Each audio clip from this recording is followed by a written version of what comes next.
ಅಲ್ವೋ, ಯಾವಾಗ್ಲೂ ಈ ಪುಸ್ತಕ ಹಿಡ್ಕೊಂಡು ನಿಂತಿರ್ತೀಯಲ್ಲ, ನಿನಗೆ ಮದುವೆ ನಿಶ್ಚಯ ಆಗಿದೆ. ಮದುವೆ ಹೆಣ್ಣಿಗೆ ಒಡವೆ ಗಿಡವೆ ಮಾಡ್ಸೋಣ ಅಂತ ಚೂರು ಯೋಚನೆನೇ ಇಲ್ವಾ ನಿನಗೆ? ನೋಡಮ್ಮ, ಈ ಒಡವೆನ ಮಾಡಿಸಿಡೋನು ದಡ್ಡ, ಕಷ್ಟ ಕಾಲದಲ್ಲಿ ಆ ಒಡವೆನ ಮಾರುವವನು ದಡ್ಡ, ಸಮಯ ಬಂತು ಅಂತ ಆ ಒಡವೆನ ಮಾರುವವನು ದಡ್ಡನೇ.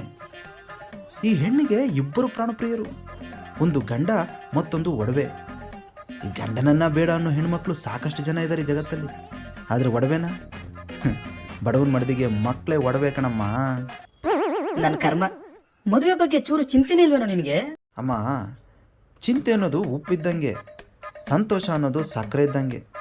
ಈ ಸಕ್ಕರೆ ತಿನ್ನೋ ಮಂದಿ ಸಾಕಷ್ಟು ಜನ ಸಿಗ್ತಾರೆ ಈ ಜಗತ್ತಲ್ಲಿ, ಆದರೆ ಉಪ್ಪು ತಿನ್ನದೇ ಇರೋರು ಯಾರೂ ಇಲ್ಲ ನೋಡು. ಅದಕ್ಕೆ ಚಿಂತೆಯಿಂದ ಮಲಗೋಕ್ ಮುಂಚೆ ಚಿತೆ ಮೇಲೆ ಮಲಕ್ಕೋ ಅಂತ ಮಾತಿದೆ.